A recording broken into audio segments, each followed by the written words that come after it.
Halo teman-teman semuanya, balik lagi di video saya kali ini. Pada kesempatan ini saya akan membahas 10 macam investasi terpopuler, berpotensi untung besar, dan terbaik menurut channel Belajar Investasi. Untuk sumber bacaannya saya dapat di livepol.co.id. Apa aja sih 10 macam investasi yang kira-kiranya buat kaula-kaula muda bisa dipergunakan dan dimanfaatkan? Langsung saja ke pembahasannya. Intro dulu. Ya, langsung let's go. Nomor satu, koin kripto. Seperti yang banyak di channel saya, seperti yang sudah terlihat di channel saya lebih sering ngebahasnya tentang koin-koin kripto gini. Kenapa tentang koin kripto? Banyak alasannya ya. Aduh, kepencet ke nomor 2 nih. Kita balik lagi ke nomor satu. Kenapa koin kripto? Karena banyak alasannya ya. Yang pertama ini, potensi kenaikan yang besar. Potensi kenaikan yang besar seperti apa? Kalau kalian mengikuti dunia kripto itu, kenaikan harga-harga di kripto itu bisa tergolong cepat ya dibanding-bandingkan investasi-investasi lain. Kenapa bisa tergolong cepat? Misal Dogecoin itu dalam 1 bulan kemarin bisa sampai kenaikannya 400 sampai 500%. Dan masih banyak koin-koin lain yang kecepatan kenaikannya itu tinggi, seperti BTT waktu beberapa bulan lalu naiknya tinggi, terus koin-koin lain juga. Jadi kenapa investasi di koin kripto disarankan? Karena yang pertama, potensi kenaikan besar. Asal kalian mengerti koin apa yang berpotensi, dan kalian mau belajar tentang koin kripto gitu. Itu yang pertama. Yang kedua, banyak investor baru. Maksudnya itu banyak investor yang baru masuk ke dunia koin kripto. Banyak investor-investor yang dulunya ngeinvest ke bidang lain, misal ke deposito, ke saham, tapi akhir-akhir ini mengalihkan alokasi dananya ke koin kripto karena melihat di dunia koin kripto ini lagi hits ya tahun-tahun ini. Apa efek dari banyaknya investor yang masuk itu, harga-harga koin menjadi cepat naik karena banyak yang beli. Jadi berdampak positif juga buat yang main-main koin kripto gitu. Itu alasan yang kedua. Terus yang ketiga, marketnya banyak ya. Maksudnya marketnya, exchange-nya, tempat jual belinya banyak gitu kalau di koin kripto. Kalau koin kripto. Apa aja sih? Yang sering, yang sering itu Binance, Binance yang mungkin agak familiar, Binance, terus bisa jual beli di toko kripto, kemudian bisa jual beli di Indodax. Kalau saya sendiri dulu awal-awal pakainya Indodax, terus sekarang pakainya Binance sama toko kripto. Gitu. Marketnya banyak yang menyebabkan lebih mudah lah buat orang-orang Indonesia, buat anak-anak muda memulai investasi di koin kripto. Itu yang kedua. Kemudian yang ketiga, itu yang ketiga, kemudian yang keempat, modalnya terjangkau ya. Kenapa saya menyarankan mengapa saya menyarankan untuk investasi di koin kripto? Karena modalnya terjangkau. Kalau di Indodax itu, kalian bisa beli satu koin minimal kalian bisa beli di koin-koin itu minimal pembelian 10.000 doang. 10.000 doang. Kalau di Binance minimal pembelian itu $10 atau 145 ribuan gitu. Sangat terjangkau. Kemudian banyak proyek-proyek baru, mengingat kripto ini lagi hits ya sekarang. Jadi banyak-banyak proyek-proyek baru yang diluncurkan oleh kripto-kripto. Contohnya kemarin baru aja Uniswap ngeluncurin yang V3-nya, version ketiganya. Terus banyak-banyak event-event lagi seperti ZIL yang mengadakan event kerjasama dengan pemain sepak bola, kemudian kerjasama dengan Platon, dan banyak lagi. Proyek-proyek baru ini menyebabkan makin ramai orang-orang yang membeli koin kripto gitu. Cryptocurrency. Jadi ya bisa lah kalian coba kalau yang awal-awal mau investasi. Dan yang terakhir itu harga koin masih murah ya. Banyak koin-koin murah yang bisa kalian coba beli. Tapi kalian harus pelajari dulu yang fundamentalnya bagus. Semoga aja di tahun ini kalian bisa banyak dapat untung di crypto coin ini. Yang pertama itu investasi yang ya tergolong baik lah yang bisa kalian coba. Kemudian kita next ke slide kedua.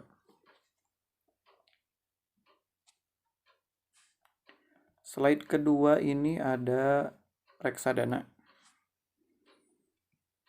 Mungkin udah banyak yang tahu juga apa sih reksadana itu dan banyak juga yang masih nggak tahu apa sih reksadana. Jadi reksadana ini intinya adalah wadah untuk ngehimpun dana dari masyarakat yang mau ngeluarin modalnya dan diinvestasikan ke manajer investasi gitu. Kalau di reksadana ada yang disebut dengan manajer investasi, itu adalah tempat di mana pemodal atau kita orang-orang yang mau menginvestasikan uang kita. Contoh reksadana misal ada bibit atau bareksa gitu. Jadi kita menyimpan uang kita di bibit, dibelikan reksadana, kemudian diolah oleh manajer investasinya. Nanti kita dikasih apa ya istilahnya? Keuntungan gitu. Dari uang yang sudah mereka dari uang kita yang sudah mereka dari uang kita yang sudah mereka olah gitu. Nanti kita dapat keuntungan. Kalau di reksadana ini ada 4. Ada reksadana pasar uang, RDPU, terus RDPT, reksadana pendapatan tetap, reksadana saham, dan reksadana campuran. Kalau untuk reksadana pasar uang ini, yang pertama, ini tuh 100% uang kita yang dibeliin reksadana pasar uang, itu dibeliin sama manajer investasinya berupa deposito, terus obligasi negara, obligasi swasta gitu. Jadi kita bakalan dapat fixed income atau bukan fixed income apa ya istilahnya, kita bakal dapat keuntungan yang lumayan tetap, terjamin lah keuntungannya. Akan tetapi memang persentase keuntungannya itu kalau di RDPU nggak sebesar reksadana saham sama campuran ya, masih di bawah 6% lah kalau RDPU gitu. Kalau yang kedua ini, oh ya kalau di reksadana pasar uang itu ada di bibit ya. Ini semuanya ada di bibit. Kalau reksadana pasar uang ada di bibit, RDPT ada, saham ada, campuran ada. Kalau untuk resiko yang paling rendah, yang kemungkinan ruginya kecil itu RDPU sama RDPT.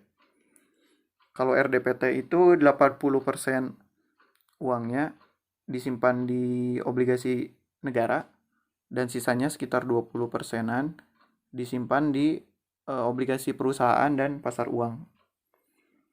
Jadi kalau yang paling aman, yang paling wah ini mah kalau disimpan di sini pasti dapat untung itu di RDPU. Terus RDPT juga masih aman. Kalau untuk di saham seperti saham biasa, akan tetapi ini di reksadananya sama seperti saham, jual beli saham biasa di reksadana saham juga sama, ada kemungkinan untung yang besar dan ada kemungkinan rugi yang besar juga karena 80%-nya dibeliin saham sama manajer investasinya. Jadi kemungkinan keuntungannya besar, kemungkinan kerugiannya juga besar. Makanya ini resikonya sangat besar, sangat tinggi kalau di reksadana saham. Kalau yang terakhir reksadana campuran, sama seperti saham juga, kemungkinan kerugiannya lumayan besar karena terdiri dari saham, terus obligasi, dan pasar uang.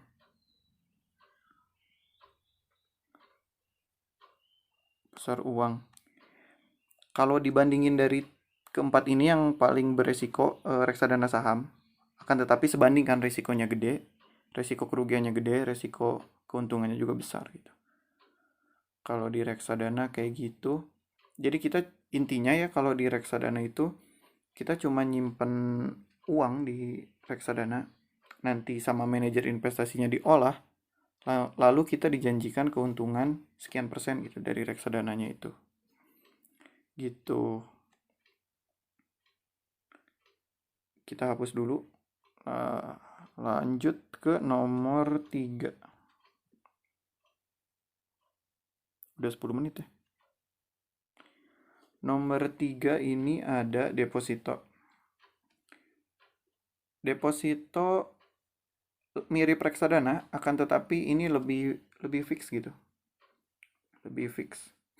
Lebih fix income-nya. Soalnya ditetapin. Misal kalau saya pernah deposito di Genius, misal Genius BTPN, itu itu misal untuk Maxi Saver ada produknya Genius. Maxi Saver itu keuntungannya 3%, 3 atau 4% ya, lupa saya. 3% atau 4% per tahun. Dan itu kalau di Genius depositonya bisa 1 bulan, 3 bulan, 6 bulan atau 12 bulan. Itu nanti per bulan, misal kalau kita deposito yang 1 bulan, ngedepositoin 1 juta misal. Nanti pas udah 1 bulan itu akan didapat bunga sekitar 0,25%, karena kan setahunnya 3% gitu. 0,25% dari uang yang didepositokan itu. Itu akan masuk menjadi keuntungan kita. Biasanya gitu kalau di deposito. Dan di bank-bank lain juga ada, misal di Bank Mandiri, kemudian di Bank Danamon, Bank BCA, BRI, CIMB Niaga juga pada ngeluarin deposito-deposito, produk-produk deposito, bisa kalian beli. Ini hapus dulu. Nah, kalau di deposito itu kekurangannya, salah satu kekurangannya itu penarikannya pada waktu tertentu.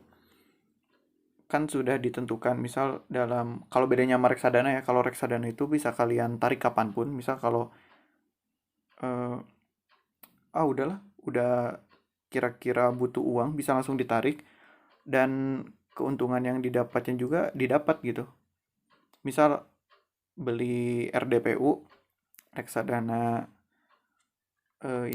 reksadana pendapatan tetap, RDPU, reksadana pasar uang, kita beli, itu kan dibayarnya, misal beli di Bibit itu dibayarnya per hari. Misal setelah 3 hari atau 4 hari kita mau tarik lagi semua dana kita, itu keuntungannya masih bisa kita ambil gitu.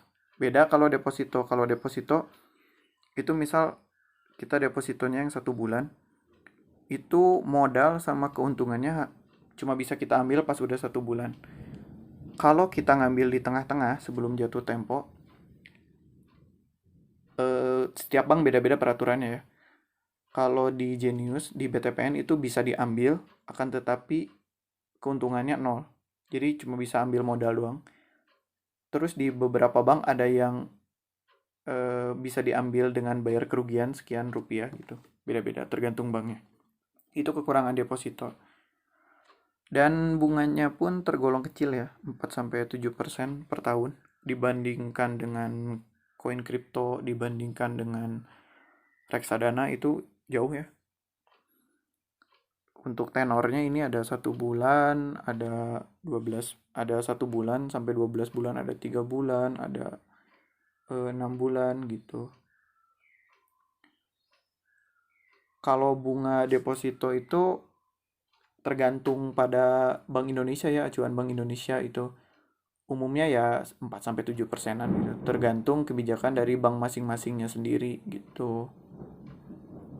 Deposito ini cocok sih buat kalian yang gak mau ngambil resiko besar, karena resikonya sangat kecil ya. Bunganya juga ditentukan di awal. Ini deposito ini tergolong instrumen investasi yang minim resiko gitu. Lagian uang kita juga, uang nasabah yang disimpan di deposito ini itu dijamin oleh LPS, lembaga penjamin simpanan. Jadi aman gitu. Nah, kekurangannya yang lain itu ada pajak. Misal kalian dapat bunganya 5.000 gitu. 5.000. Misal dapat 5.000 sebulan. Udah dapatnya cuma 5.000. Terus ada pajak lagi 20%. Biasanya ya 20%, tapi beda-beda sih. Tapi kayaknya rata-rata 20% deh. 20%. Jadi 5.000 ini dipotong 20%. 20%-nya dari 5.000 kan 1.000. Jadi kalian cuma dapat 4.000. Udah kecil. Dipotong pajak. Gitu kalau di deposito. Nah, kita lanjut ke pembahasan selanjutnya. Hapus dulu. Nomor 4.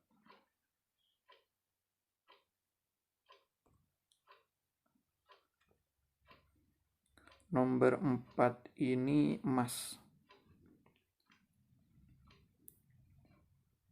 Kenapa emas saya masukkan ke 10 investasi terbaik? Karena sebetulnya emas itu cocok sebagai pelindung aset sih. Kenapa bisa dikatakan gitu? Karena emas tuh bakalan naik terus, tapi cenderung lambat. Nggak kayak produk-produk investasi lain yang kenaikannya bisa cepat, penurunannya bisa cepat. Kalau emas itu stabil tapi naik terus gitu dari hari ke hari. Bisa aja sih emas harganya tiba-tiba tiba-tiba naik. Tapi biasanya ada kondisi-kondisi tertentu yang mendorong kenaikannya ini.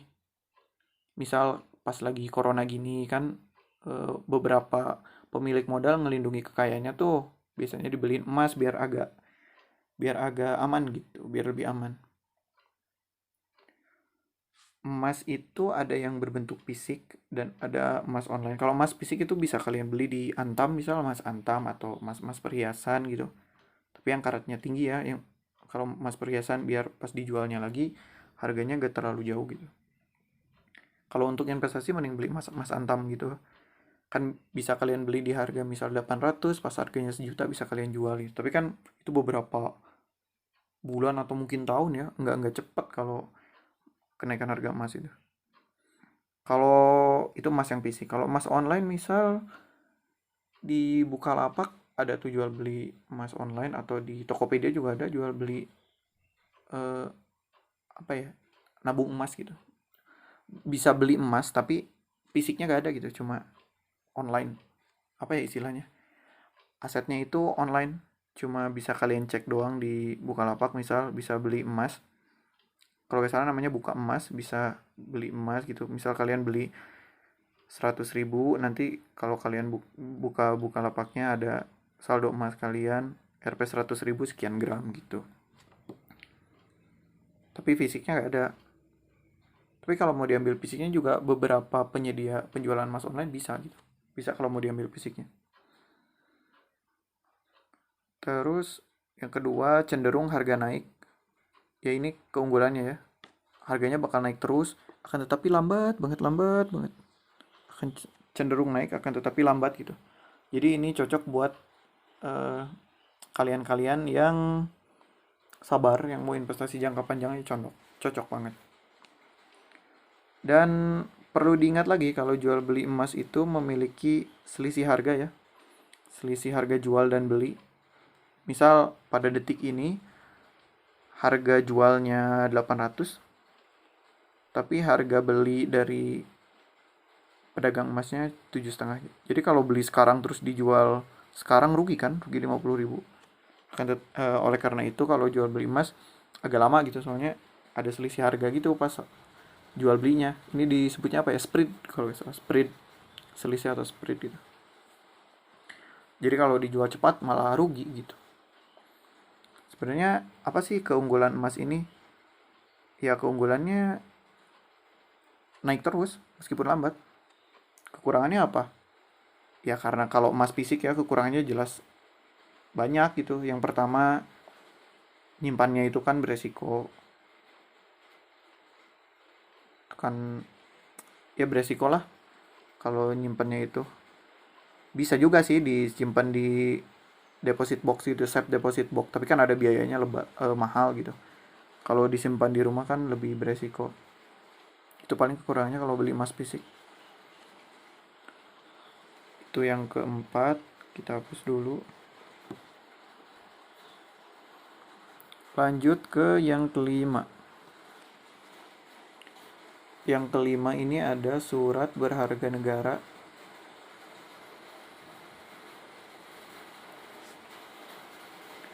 Ini surat berharga negara atau adalah surat apa ya? Surat utang yang dikeluarkan perusahaan swasta maupun pemerintah gitu. Bisa dijadikan sebagai investasi. Si surat berharga negara ini bisa kalian jadikan sebagai investasi. Akan tetapi jatuh temponya biasanya agak lama ya. Kalau buat surat berharga negara ini 1 sampai 10 tahun. Misal kalian beli surat berharga negara, surat utang negara yang diterbitin oleh pemerintah, terus jatuh temponya 1 tahun misal. Nah, setelah 1 tahun itu, kalian akan mendapatkan seluruh uang yang dibeliin pas waktu pertama kali beli, dan kalian juga akan mendapat keuntungannya. Tapi lumayan lama ya, 1 sampai 10 tahun. Terus yang kedua, resikonya kecil ya. Kenapa dikatakan resikonya kecil? Karena em, surat berharga negara ini kan, oh enggak, sebenarnya surat berharga negara ini ada yang dikeluarkan pemerintah sama yang dikeluarkan swasta. Kalau yang resikonya kecil sih yang dikeluarkan oleh pemerintah, karena yang ngeluarinnya pemerintah sendiri ya.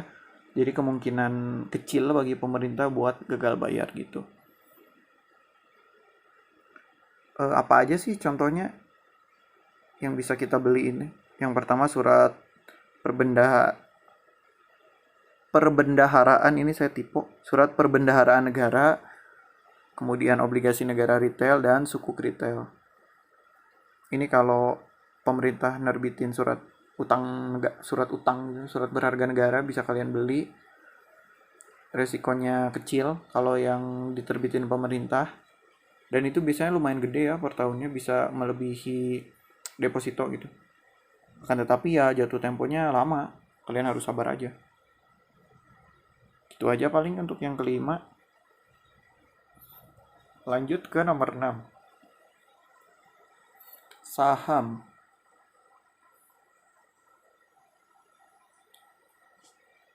Saham ini resikonya lumayan. Kenapa dikatakan resikonya lumayan? Karena ya sama dengan koin kripto lah, di mana ada kemungkinan kenaikan yang besar, di situ ada kemungkinan penurunan yang besar juga. Jadi ini cocok untuk orang-orang yang berani ngambil resiko untuk di saham dan di kripto itu. Karena keuntungan di saham ini bisa lebih dari 10% ya. Akan tetapi ya kemungkinan kerugiannya juga bisa lebih dari 10%. Gitu. Jauh kalau dibandingin dengan deposito dengan reksadana, kalau kemungkinan keuntungannya masih gedean saham.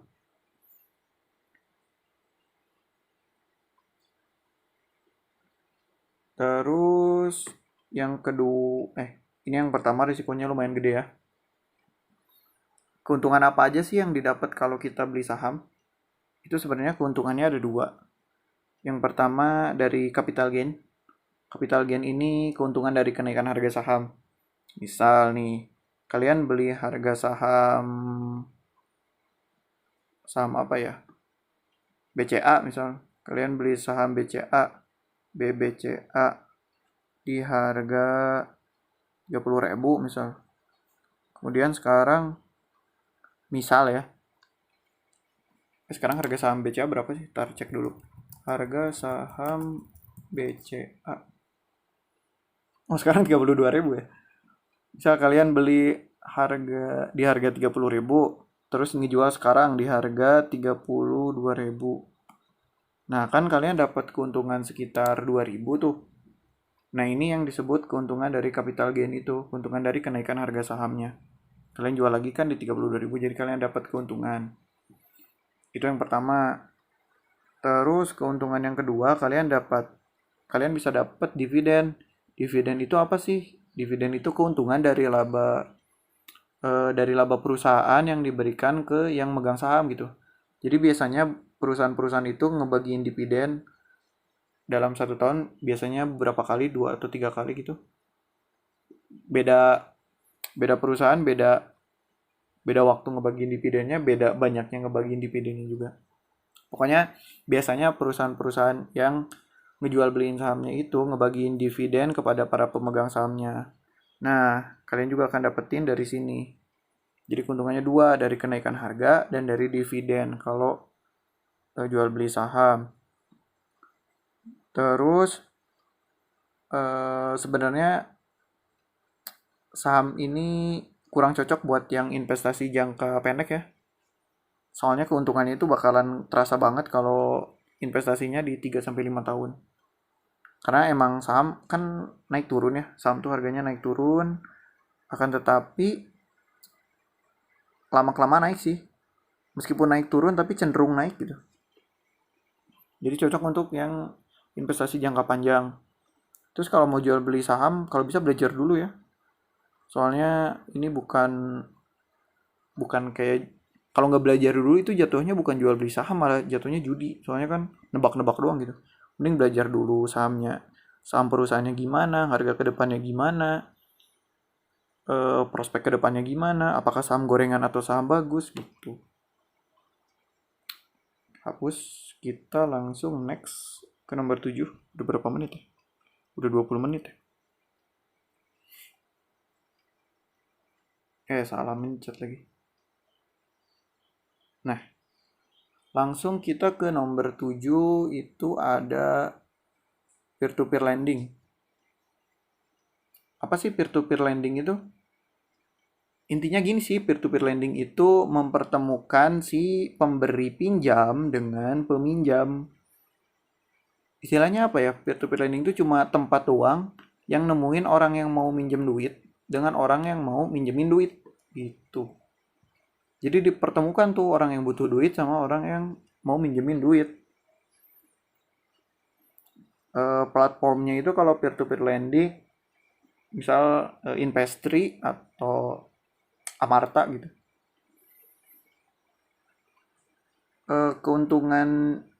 Keuntungannya apa sih keuntungannya di peer to peer lending ini? Keuntungannya sebenarnya di semua pihak untung ya. Pemberi yang minjam untung karena diberi pinjaman, yang ngasih pinjaman juga. Ini dulu, pemberi pinjamannya untung. Ini dulu, peminjamnya untung karena dikasih pinjaman, pemberi pinjamannya juga untung karena dapat bunga, sama-sama menguntungkan. Terus si platform peer to peer-nya juga untung, si Investri atau Amartanya, karena dapat persenan dari transaksi mereka berdua ini. Kalau keuntungan untuk pemberi pinjamnya itu biasanya dibayarnya per bulan ya. Jadi si peminjam ini bayar pinjaman ke pemberi peminjam ini per bulan. Jadi keuntungannya bisa dibayar per bulan gitu, lebih cepat. Bisa dibayar per bulan, lebih cepat. Tetapi ada resiko. Resiko apa yo? Resiko gagal bayar. Soalnya kan peminjamnya juga orang manusia biasa. Pasti ada resiko gagal bayar juga. Tapi beberapa platform kalau ada yang gagal bayar gitu biasanya diganti juga sih sama platformnya itu buat yang pemberi pinjam, tapi ngegantinya nggak 100%, paling cuma beberapa persen, 80% misal gitu. Itu mungkin resikonya. Tapi bagusnya itu bunganya itu lebih besar loh dibandingkan deposito, dibandingkan obligasi. Apa obligasi? Lebih besar dibandingkan surat utang negara, surat utang lebih gede kalau dibandingkan dengan surat berharga negara sama dibandingin deposito, karena bunganya itu bisa lebih dari 10% kalau peer to peer lending ini. Gitu sih. Paling resikonya cuma gagal bayar, tapi jarang sih yang gagal bayar. Itu yang ketujuh. Lalu lanjut nomor 8 itu properti. Ya sudah jelas lah kalau properti.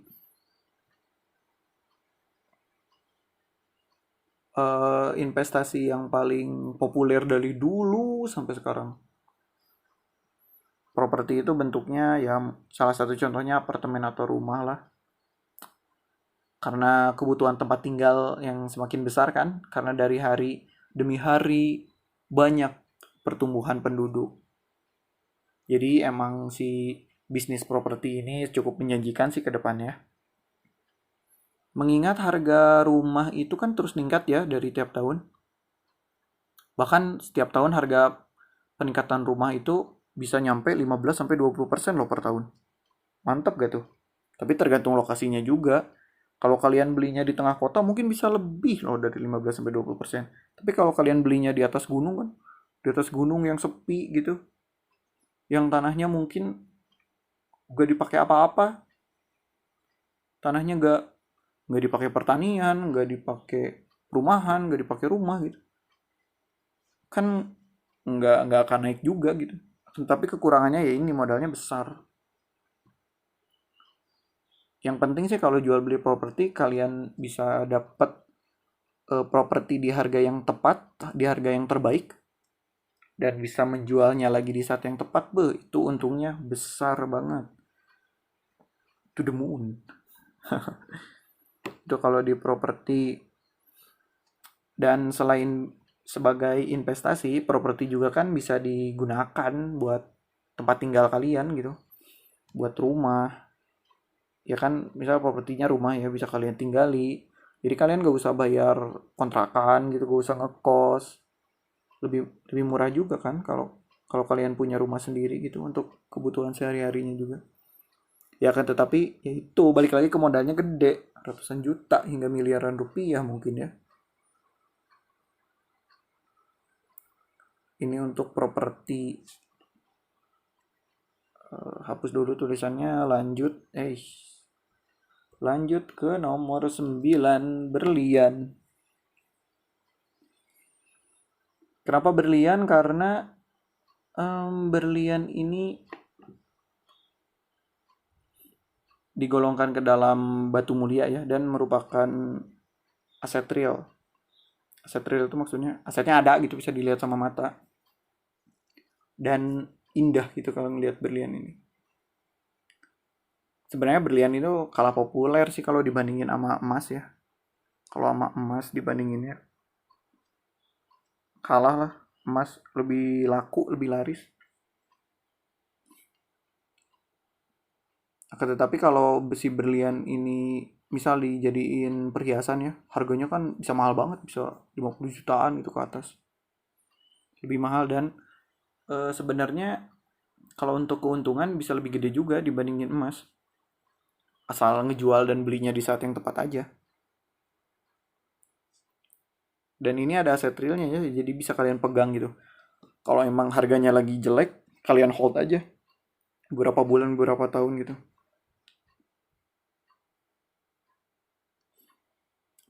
Tapi kekurangannya itu peminatnya terbatas. Ya walaupun harganya bisa mahal 50 juta ke atas, tapi kan berlian ini nggak se-liquid emas lah gitu kan. Kalau emas banyak yang butuh, banyak yang nyari, banyak yang jual juga, jadi lebih liquid, apa ya istilahnya, liquid, lebih gampang dijadiin duit gitu dibanding berlian. Kalau berlian kan harus nyari pembeli yang mau dulu gitu, jadi harus lebih sabar lah karena peminatnya terbatas kalau di berlian gitu. Tapi ini cocok sih ke depannya karena mengingat harga emas, harga berlian itu dari hari ke hari naik terus gitu. Dan sebenarnya berlian akan jauh lebih naik kalau ada pembeli yang minat gitu. Ya yang susah nyari pembelinya sih kalau berlian. Kita hapus. Kita Kita next ke yang terakhir, itu perak yang terakhir. Kalau perak sebenarnya kan dari dulu juga emas sama perak itu investasi yang ada dari zaman dulu, karena harganya cenderung naik terus dari hari ke hari. Dan perak ini, kenapa saya rekomendasiin perak, karena harganya jauh lebih murah ya dibanding emas. Aset ini liquid ya, sama seperti emas, banyak yang butuh, banyak yang jual juga. Tapi perbandingan sama emasnya emang agak jauh sih. Misal kalau emas harganya, misal kalau kalau emas harganya 1 juta misal, di perak 1 gramnya paling cuma beberapa puluh ribu gitu. Sangat jauh perbedaan harganya. Kenapa saya rekomendasiin perak? Karena di masa depan juga perak akan banyak digunakan ya, banyak-banyak proyek-proyek yang membutuhkan perak akan banyak digunakan juga. Jadi kalau nggak ada salahnya buat nabung perak dari sekarang gitu. Dan perak itu asetnya real ya, ada, bisa kalian lihat, bisa kalian pegang, bisa kalian sentuh gitu, asetnya real gitu. Ini sih paling 10 investasi yang bisa dilakuin oleh kita anak muda. Ini udah 36 menit. Sebenarnya udah sih, PPT-nya habis. Thanks for watching. Kalau kalian lebih tertarik ke mana? Kita bahas lagi dari akhir. Kita bahas mundur. Kalau kalian lebih tertarik mana? Apakah perak? Kalau perak sih harganya nggak terlalu cepat ya naiknya. Berlian juga sama. Kalau yang aset-aset real ini. Kalau properti sih mantap sih kalau kalian punya banyak modal. Peer to peer juga lumayan besar. Kalau kalian mau ambil resikonya peer to peer satu sih itu gagal bayar doang. Saham juga ya, saham sama kripto nggak terlalu beda jauh lah, karena ada kemungkinan kenaikan besar, ada juga kemungkinan penurunan yang besar gitu.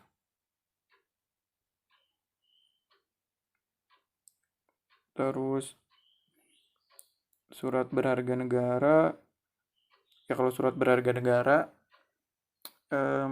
lebih aman lah, lebih resikonya tergolong kecil, tapi keuntungannya juga kecil ya.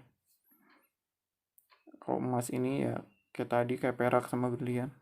Kalau deposito juga kemungkinan keuntungannya kecil, nggak segede saham, kripto, sama reksadana. Reksadana juga saham sih yang gede. Kalau RDPU sama RDPT ya masih di bawah 10% lah kemungkinan keuntungan per tahunnya.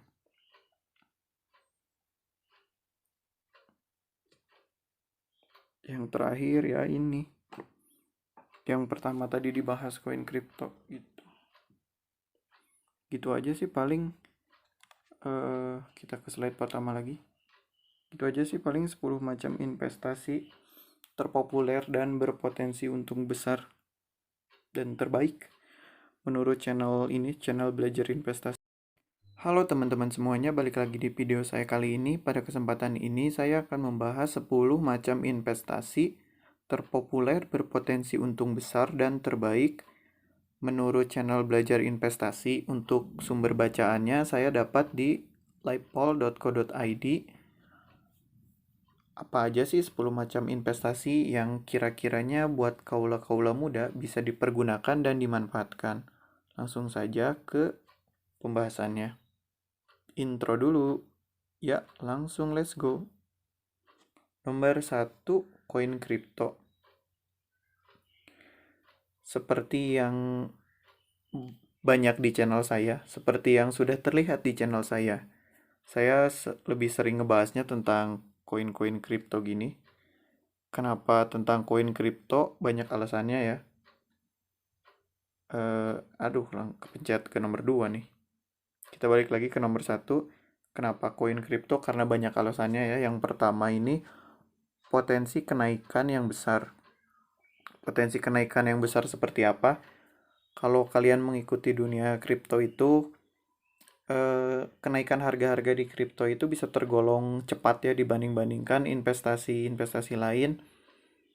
Kenapa bisa tergolong cepat? Misal Dogecoin itu dalam 1 bulan kemarin bisa sampai kenaikannya 400 sampai 500%. Dan masih banyak koin-koin lain yang kecepatan kenaikannya itu tinggi seperti BTT waktu beberapa bulan lalu naiknya tinggi, terus koin-koin lain juga.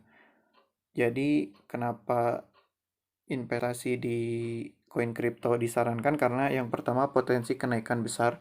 Asal kalian mengerti koin apa yang berpotensi dan kalian mau belajar tentang koin kripto gitu. Itu yang pertama. Yang kedua, banyak investor baru. Maksudnya itu banyak investor yang baru masuk ke dunia koin kripto. Banyak investor-investor yang dulunya ngeinvest ke bidang lain, misal ke deposito, ke saham, tapi akhir-akhir ini mengalihkan alokasi dananya ke koin kripto karena melihat di dunia koin kripto ini lagi hits ya tahun-tahun ini. Apa efek dari banyaknya investor yang masuk itu harga-harga koin menjadi cepat naik karena banyak yang beli. Jadi berdampak positif juga buat yang main-main koin kripto gitu. Itu alasan yang kedua. Terus yang ketiga, marketnya banyak ya. Maksudnya marketnya, exchange-nya, tempat jual belinya banyak gitu kalau di koin kripto. Kalau koin kripto. Apa aja sih? Yang sering, misal kalau yang sering itu Binance, yang mungkin agak familiar, Binance, terus bisa jual beli di toko kripto, kemudian bisa jual beli di Indodax. Kalau saya sendiri dulu awal-awal pakainya Indodax, terus sekarang pakainya Binance sama toko kripto. Gitu. Marketnya banyak yang menyebabkan lebih mudah lah buat orang-orang Indonesia, buat anak-anak muda memulai investasi di koin kripto. Itu yang kedua. Kemudian yang ketiga, itu yang ketiga, kemudian yang keempat modalnya terjangkau ya. Mengapa saya menyarankan untuk investasi di koin kripto? Karena modalnya terjangkau. Kalau di Indodax itu kalian bisa beli satu koin minimal kalian bisa beli di koin-koin itu minimal pembelian 10.000 doang. 10.000 doang. Kalau di Binance minimal pembelian itu $10 atau 145 ribuan gitu. Sangat terjangkau. Kemudian banyak proyek-proyek baru mengingat kripto ini lagi hits ya sekarang. Jadi banyak-banyak proyek-proyek baru yang diluncurkan oleh kripto-kripto. Contohnya kemarin baru aja Uniswap ngeluncurin yang V3-nya, version ketiganya. Terus banyak-banyak event-event lagi seperti Seal yang mengadakan event kerjasama dengan pemain sepak bola, kemudian kerjasama dengan Platon, dan banyak lagi. Proyek-proyek baru ini menyebabkan makin ramai orang-orang yang membeli koin kripto gitu. Cryptocurrency. Jadi ya bisalah kalian coba kalau yang awal-awal mau investasi. Dan yang terakhir itu harga koin masih murah ya. Banyak koin-koin murah yang bisa kalian coba beli. Tapi kalian harus pelajari dulu yang fundamentalnya bagus. Semoga aja di tahun ini kalian bisa banyak dapat untung di crypto coin ini. Yang pertama itu investasi yang ya tergolong baik lah yang bisa kalian coba. Kemudian kita next ke slide kedua.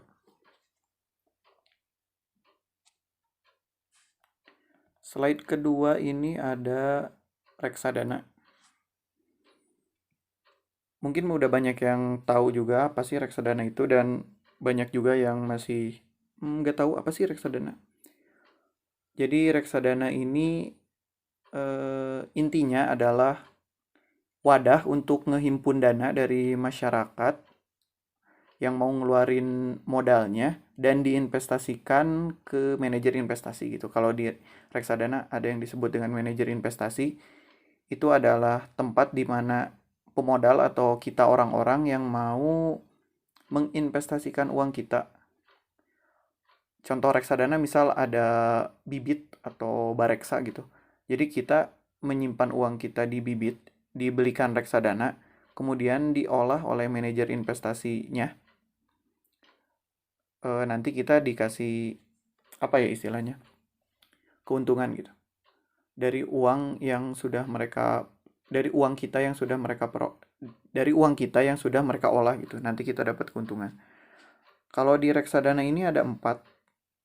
Ada reksadana pasar uang, RDPU, terus RDPT, reksadana pendapatan tetap, reksadana saham, dan reksadana campuran. Kalau untuk reksadana pasar uang ini, yang pertama, ini tuh 100% uang kita yang dibeliin reksadana pasar uang, itu dibeliin sama manajer investasinya berupa deposito, terus obligasi negara, obligasi swasta gitu. Jadi kita bakalan dapat fixed income, atau bukan fixed income, apa ya istilahnya, kita bakal dapat keuntungan yang lumayan tetap, terjamin lah keuntungannya. Akan tetapi memang persentase keuntungannya itu kalau di RDPU nggak sebesar reksadana saham sama campuran ya. Masih di bawah 6% lah kalau RDPU gitu. Kalau yang kedua ini, oh ya, kalau di reksadana pasar uang itu ada di Bibit ya. Ini semuanya ada di Bibit. Kalau reksadana pasar uang ada di Bibit, RDPT ada, saham ada, campuran ada. Kalau untuk resiko yang paling rendah, yang kemungkinan ruginya kecil, itu RDPU sama RDPT. Kalau RDPT itu 80% uangnya disimpan di obligasi negara, dan sisanya sekitar 20%-an disimpan di obligasi perusahaan dan pasar uang. Jadi kalau yang paling aman, yang paling wah ini mah kalau disimpan di sini pasti dapat untung, itu di RDPU. Terus RDPT juga masih aman. Kalau untuk di saham, seperti saham biasa, akan tetapi ini di reksadananya sama seperti saham, jual beli saham biasa di reksadana saham juga sama. Ada kemungkinan untung yang besar dan ada kemungkinan rugi yang besar juga, karena 80%-nya dibeliin saham sama manajer investasinya. Jadi kemungkinan keuntungannya besar, kemungkinan kerugiannya juga besar. Makanya ini resikonya sangat besar, sangat tinggi kalau di reksadana saham. Kalau yang terakhir reksadana campuran, sama seperti saham juga, kemungkinan kerugiannya lumayan besar karena terdiri dari saham, terus obligasi, dan pasar uang.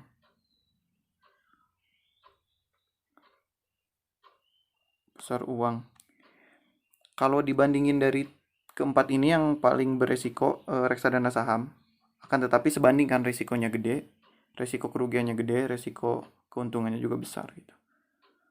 Kalau di reksadana kayak gitu.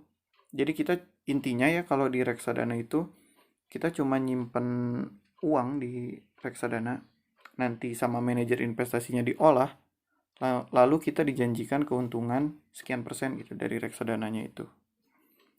Gitu. Kita hapus dulu. Lanjut ke nomor 3. Udah 10 menit ya. Nomor 3 ini ada deposito. Deposito mirip reksadana, akan tetapi ini lebih fix gitu. Lebih fix. Lebih fix income-nya. Soalnya ditetapin.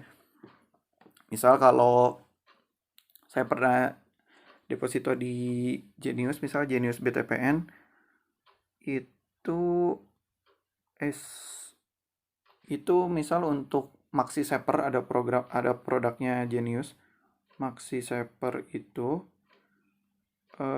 keuntungannya 3%, 3 atau 4% ya, lupa saya. 3% atau 4% per tahun.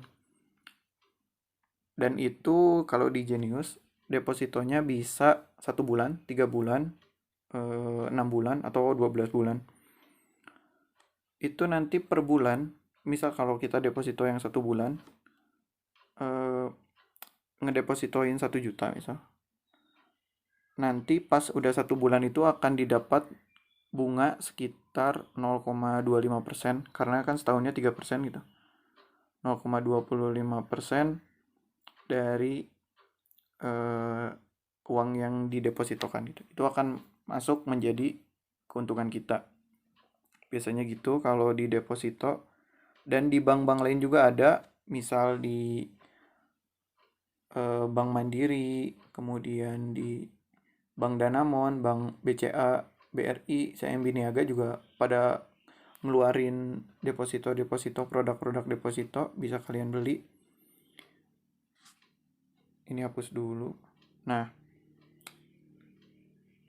kalau di deposito itu salah satu kekurangannya itu penarikannya pada waktu tertentu. Kan sudah ditentukan, misal kalau bedanya sama reksadana ya, kalau reksadana itu bisa kalian tarik kapanpun. Misal kalau udahlah, udah kira-kira butuh uang, bisa langsung ditarik, dan keuntungan yang didapatnya juga didapat gitu. Misal beli RDPU, reksadana reksadana pendapatan tetap, RDPU, reksadana pasar uang, kita beli, itu kan dibayarnya, misal beli di Bibit itu dibayarnya per hari. Misal setelah 3 hari atau 4 hari kita mau tarik lagi semua dana kita, itu keuntungannya masih bisa kita ambil gitu. Beda kalau deposito. Kalau deposito itu misal kita depositonya yang 1 bulan, itu modal sama keuntungannya cuma bisa kita ambil pas udah 1 bulan. Kalau kita ngambil di tengah-tengah sebelum jatuh tempo, setiap bank beda-beda peraturannya ya. Kalau di Genius, di BTPN itu bisa diambil, akan tetapi keuntungannya 0. Jadi cuma bisa ambil modal doang. Terus di beberapa bank ada yang bisa diambil dengan bayar kerugian sekian rupiah gitu. Beda-beda, tergantung banknya. Itu kekurangan deposito. Dan bunganya pun tergolong kecil ya, 4-7% per tahun. Dibandingkan dengan koin kripto, dibandingkan dengan reksadana itu jauh ya. Untuk tenornya ini ada 1 bulan, ada 1 bulan sampai 12 bulan, ada 3 bulan, ada 6 bulan gitu. Kalau bunga deposito itu tergantung pada Bank Indonesia ya, acuan Bank Indonesia itu umumnya ya 4-7%-an gitu. Tergantung kebijakan dari bank masing-masingnya sendiri gitu. Deposito ini cocok sih buat kalian yang gak mau ngambil resiko besar, karena resikonya sangat kecil ya. Bunganya juga ditentukan di awal. Ini deposito ini tergolong instrumen investasi yang minim resiko gitu. Lagian uang kita juga, uang nasabah yang disimpan di deposito ini itu dijamin oleh LPS, lembaga penjamin simpanan. Jadi aman gitu. Nah, kekurangannya yang lain itu ada pajak. Misal kalian dapat bunganya 5.000 gitu. 5.000. Misal dapat 5.000 sebulan. Udah dapatnya cuma 5.000. Terus ada pajak lagi 20%. Biasanya ya 20%, tapi beda-beda sih. Tapi kayaknya rata-rata 20% deh. 20%. Jadi 5.000 ini dipotong 20%. 20%-nya dari 5.000 kan 1.000. Jadi kalian cuma dapat 4.000. Udah kecil. Dipotong pajak. Gitu kalau di deposito. Nah, kita lanjut ke pembahasan selanjutnya. Hapus dulu. Nomor 4.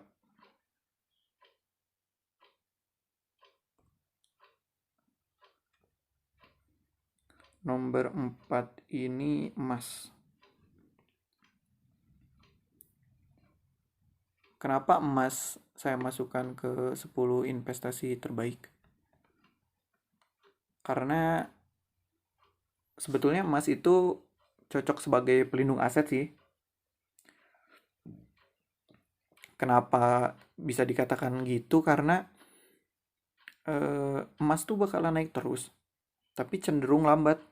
Nggak kayak produk-produk investasi lain yang kenaikannya bisa cepat, penurunannya bisa cepat.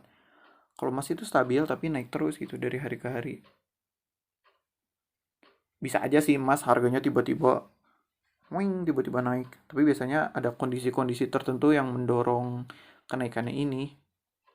Misal pas lagi corona gini kan, beberapa pemilik modal ngelindungi kekayaannya tuh biasanya dibeliin emas biar agak aman gitu, biar lebih aman.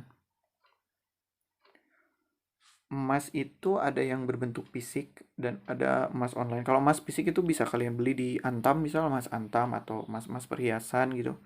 Tapi yang karatnya tinggi ya, yang kalau emas perhiasan biar pas dijualnya lagi harganya gak terlalu jauh gitu. Kalau untuk investasi mending beli emas emas Antam gitu. Kan bisa kalian beli di harga misal 800, pas harganya 1 juta bisa kalian jual gitu. Tapi kan itu beberapa bulan atau mungkin tahun ya, nggak cepet kalau kenaikan harga emas itu.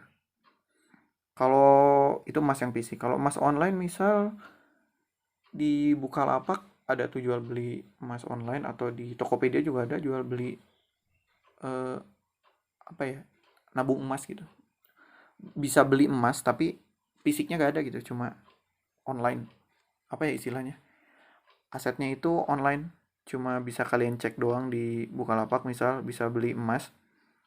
Kalau nggak salah namanya buka emas, bisa beli emas gitu. Misal kalian beli 100.000, nanti kalau kalian buka lapaknya ada saldo emas kalian Rp 100.000 sekian gram gitu, tapi fisiknya nggak ada. Tapi kalau mau diambil fisiknya juga beberapa penyedia penjualan emas online bisa gitu, bisa kalau mau diambil fisiknya. Terus yang kedua, cenderung harga naik. Ya ini keunggulannya ya, harganya bakal naik terus, akan tetapi lambat banget, akan cenderung naik akan tetapi lambat gitu. Jadi ini cocok buat eh, kalian-kalian yang sabar, yang mau investasi jangka panjangnya cocok banget. Dan perlu diingat lagi kalau jual beli emas itu memiliki selisih harga ya. Selisih harga jual dan beli. Misal pada detik ini harga jualnya 800, tapi harga beli dari pedagang emasnya 7,5. Jadi kalau beli sekarang terus dijual sekarang rugi kan, rugi 50.000. Oleh karena itu kalau jual beli emas agak lama gitu, soalnya ada selisih harga gitu pas jual belinya. Ini disebutnya apa ya, spread kalau nggak salah, spread, selisih atau spread gitu. Jadi kalau dijual cepat malah rugi gitu. Sebenarnya apa sih keunggulan emas ini? Ya keunggulannya naik terus meskipun lambat. Kekurangannya apa? Ya karena kalau emas fisik ya kekurangannya jelas banyak gitu. Yang pertama, nyimpannya itu kan beresiko. Kan ya beresiko lah kalau nyimpannya itu. Bisa juga sih disimpan di deposit box gitu, safe deposit box, tapi kan ada biayanya mahal gitu. Kalau disimpan di rumah kan lebih beresiko. Itu paling kekurangannya kalau beli emas fisik. Itu yang keempat, kita hapus dulu. Lanjut ke yang kelima. Yang kelima ini ada surat berharga negara.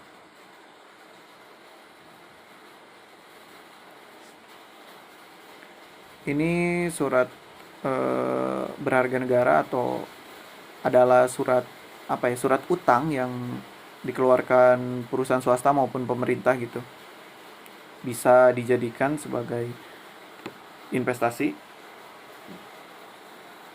Si surat berharga negara ini bisa kalian jadikan sebagai investasi.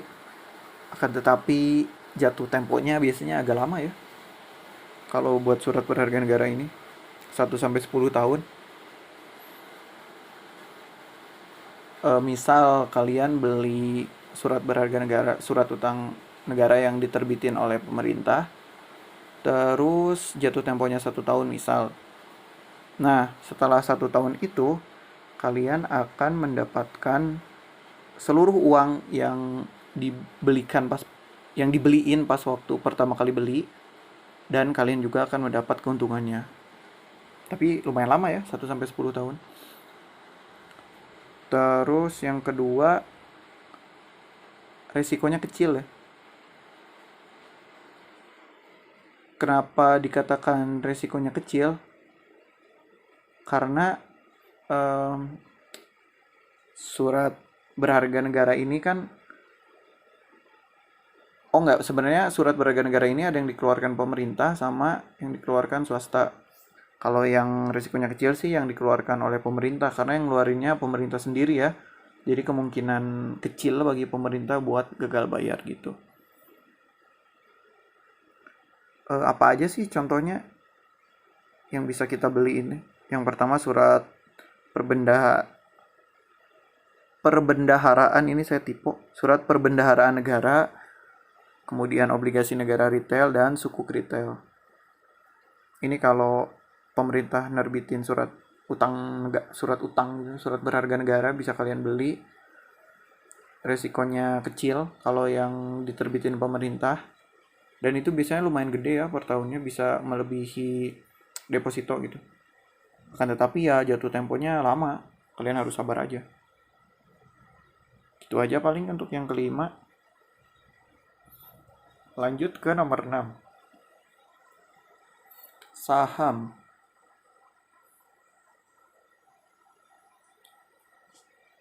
Saham ini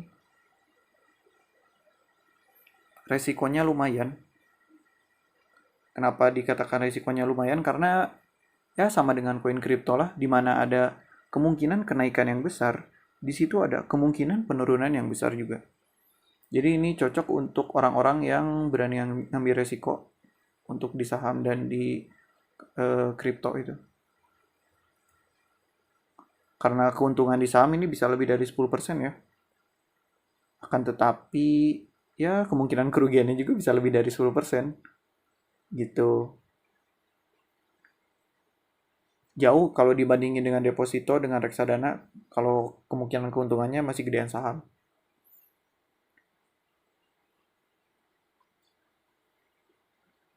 Terus yang kedua, ini yang pertama risikonya lumayan gede ya. Keuntungan apa aja sih yang didapat kalau kita beli saham? Itu sebenarnya keuntungannya ada dua. Yang pertama dari capital gain. Capital gain ini keuntungan dari kenaikan harga saham. Misal nih, kalian beli harga saham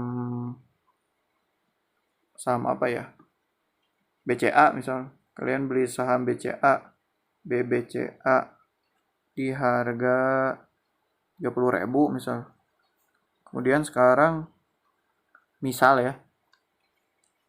Sekarang harga saham BCA berapa sih? Ntar cek dulu. Harga saham BCA. Oh, sekarang 32.000 ya. Misal kalian beli di harga 30.000, terus ngejual sekarang di harga 32.000. Nah, kan kalian dapat keuntungan sekitar 2.000 tuh. Nah, ini yang disebut keuntungan dari capital gain itu, keuntungan dari kenaikan harga sahamnya. Kalian jual lagi kan di 32.000, jadi kalian dapat keuntungan. Itu yang pertama. Terus keuntungan yang kedua, kalian bisa dapat dividen. Dividen itu apa sih? Dividen itu keuntungan dari laba perusahaan yang diberikan ke yang megang saham gitu. Jadi biasanya perusahaan-perusahaan itu ngebagiin dividen dalam 1 tahun, biasanya beberapa kali, 2 atau 3 kali gitu. Beda perusahaan, beda waktu ngebagiin dividennya, beda banyaknya ngebagiin dividennya juga. Pokoknya biasanya perusahaan-perusahaan yang ngejual beliin sahamnya itu ngebagiin dividen kepada para pemegang sahamnya. Nah, kalian juga akan dapetin dari sini. Jadi keuntungannya dua, dari kenaikan harga dan dari dividen kalau jual beli saham. Terus sebenarnya saham ini kurang cocok buat yang investasi jangka pendek ya. Soalnya keuntungannya itu bakalan terasa banget kalau investasinya di 3 sampai 5 tahun. Karena emang saham kan naik turun ya. Saham tuh harganya naik turun, akan tetapi lama-kelamaan naik sih. Meskipun naik turun tapi cenderung naik gitu. Jadi cocok untuk yang investasi jangka panjang. Terus kalau mau jual beli saham, kalau bisa belajar dulu ya. Soalnya ini bukan bukan kayak kalau nggak belajar dulu itu jatuhnya bukan jual beli saham, malah jatuhnya judi. Soalnya kan nebak-nebak doang gitu. Mending belajar dulu sahamnya, saham perusahaannya gimana, harga kedepannya gimana, prospek kedepannya gimana, apakah saham gorengan atau saham bagus gitu. Hapus, kita langsung next ke nomor 7. Udah berapa menit ya? Udah 20 menit ya? Salah mencet lagi. Nah, langsung kita ke nomor 7, itu ada peer-to-peer lending. Apa sih peer-to-peer lending itu? Intinya gini sih, peer-to-peer lending itu mempertemukan si pemberi pinjam dengan peminjam. Istilahnya apa ya? Peer-to-peer lending itu cuma tempat doang yang nemuin orang yang mau minjem duit dengan orang yang mau minjemin duit gitu. Jadi dipertemukan tuh orang yang butuh duit sama orang yang mau minjemin duit. Platformnya itu kalau peer-to-peer lending, misal Investri atau Amarta gitu. Keuntungannya apa sih keuntungannya di peer-to-peer lending ini? Keuntungannya sebenarnya di semua pihak untung ya. Pemberi yang minjam untung karena diberi pinjaman, yang ngasih pinjaman juga ini dulu, pemberi pinjamannya untung. Ini dulu, peminjamnya untung karena dikasih pinjaman, pemberi pinjamannya juga untung karena dapat bunga, sama-sama menguntungkan.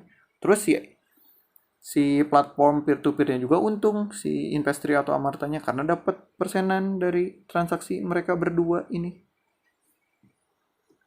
Kalau keuntungan untuk pemberi pinjamnya itu biasanya dibayarnya per bulan ya. Jadi si peminjam ini bayar pinjaman ke pemberi peminjam ini per bulan. Jadi keuntungannya bisa dibayar per bulan gitu, lebih cepat.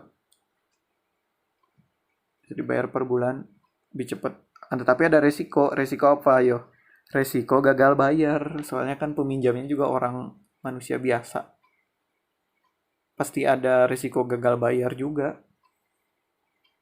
Tapi beberapa platform kalau ada yang gagal bayar gitu biasanya diganti juga sih sama platformnya itu buat yang pemberi pinjam, tapi ngegantinya nggak 100%, paling cuma beberapa persen, 80% misal gitu. Itu mungkin resikonya. Tapi bagusnya itu bunganya itu lebih besar loh dibandingkan deposito, dibandingkan obligasi.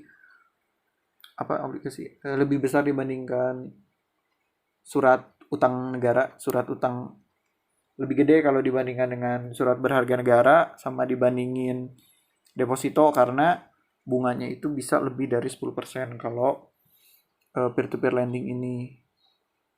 Gitu sih. Paling resikonya cuma gagal bayar, tapi jarang sih yang gagal bayar.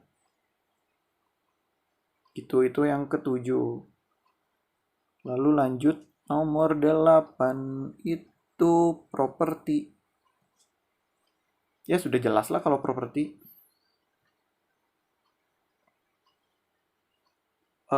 Investasi yang paling populer dari dulu sampai sekarang. Properti itu bentuknya ya salah satu contohnya apartemen atau rumah lah.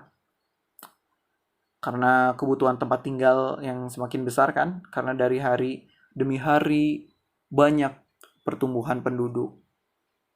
Jadi emang si bisnis properti ini cukup menjanjikan sih ke depannya. Mengingat harga rumah itu kan terus meningkat ya dari tiap tahun.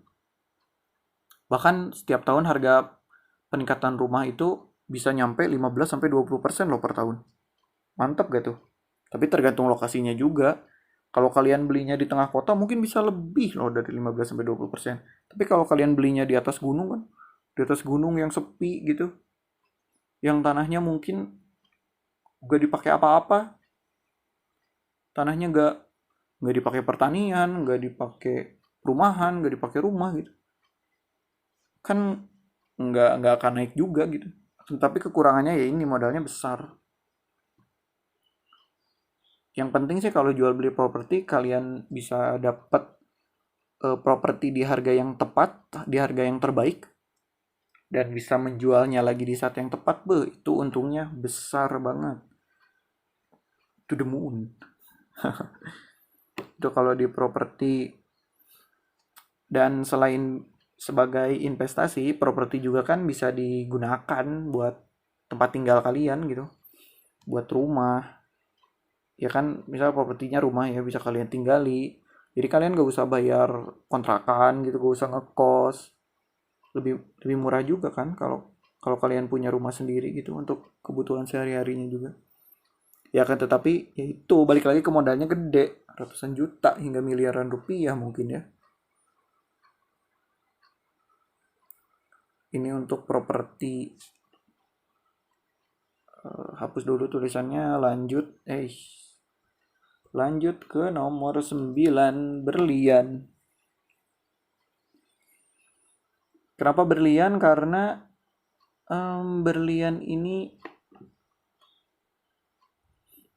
digolongkan ke dalam batu mulia ya, dan merupakan aset real. Aset real itu maksudnya asetnya ada gitu, bisa dilihat sama mata, dan indah gitu kalau ngelihat berlian ini. Sebenarnya berlian itu kalah populer sih kalau dibandingin sama emas ya. Kalau sama emas dibandinginnya kalah lah. Emas lebih laku, lebih laris. Akan tetapi kalau besi berlian ini misal dijadiin perhiasan ya, harganya kan bisa mahal banget, bisa 50 jutaan itu ke atas. Lebih mahal, dan sebenarnya kalau untuk keuntungan bisa lebih gede juga dibandingin emas. Asal ngejual dan belinya di saat yang tepat aja. Dan ini ada aset realnya ya, jadi bisa kalian pegang gitu. Kalau emang harganya lagi jelek, kalian hold aja beberapa bulan, beberapa tahun gitu.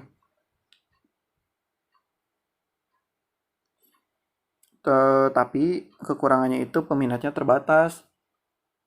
Ya walaupun harganya bisa mahal 50 juta ke atas, tapi kan berlian ini nggak se-liquid emas lah gitu kan. Kalau emas banyak yang butuh, banyak yang nyari, banyak yang jual juga, jadi lebih liquid, apa ya istilahnya, liquid, lebih gampang dijadiin duit gitu dibanding berlian. Kalau berlian kan harus nyari pembeli yang mau dulu gitu, jadi harus lebih sabar lah karena peminatnya terbatas kalau di berlian gitu. Tapi ini cocok sih ke depannya karena mengingat harga emas, harga berlian itu dari hari ke hari naik terus gitu. Dan sebenarnya berlian akan jauh lebih naik kalau ada pembeli yang minat gitu. Ya yang susah nyari pembelinya sih kalau berlian. Kita hapus, kita next ke yang terakhir, itu perak yang terakhir.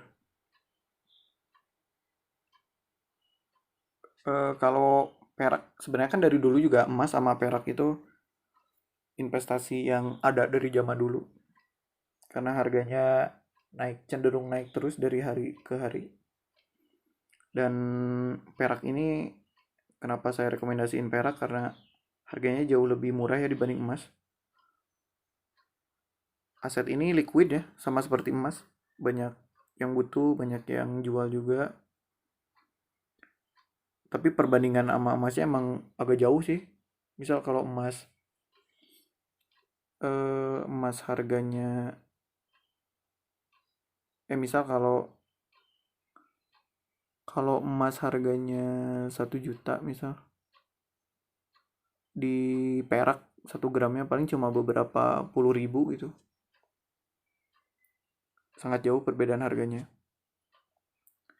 Kenapa saya rekomendasiin perak? Karena di masa depan juga perak akan banyak digunakan ya, banyak-banyak proyek-proyek yang membutuhkan perak akan banyak digunakan juga. Jadi kalau nggak ada salahnya buat nabung perak dari sekarang gitu.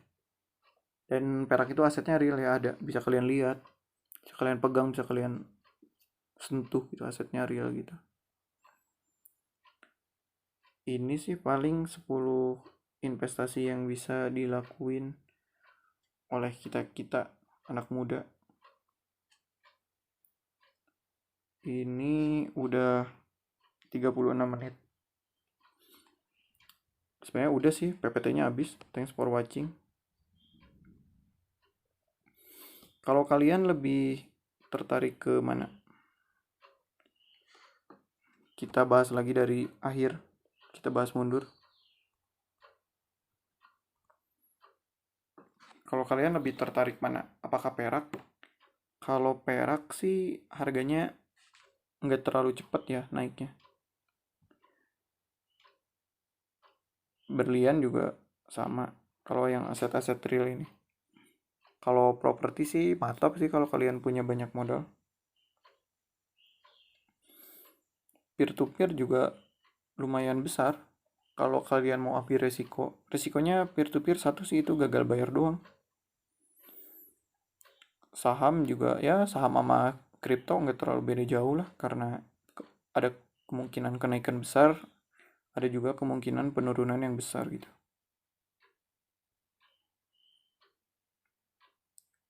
Terus surat berharga negara, ya kalau surat berharga negara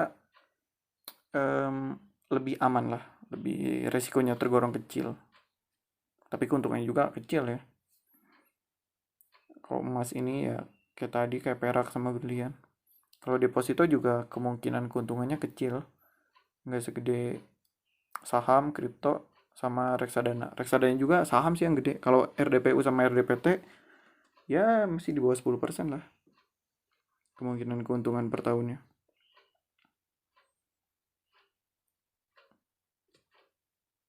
Yang terakhir ya ini. Yang pertama tadi dibahas koin kripto gitu. Gitu aja sih paling. Kita ke slide pertama lagi. Itu aja sih paling 10 macam investasi terpopuler dan berpotensi untung besar dan terbaik menurut channel ini, channel belajar investasi.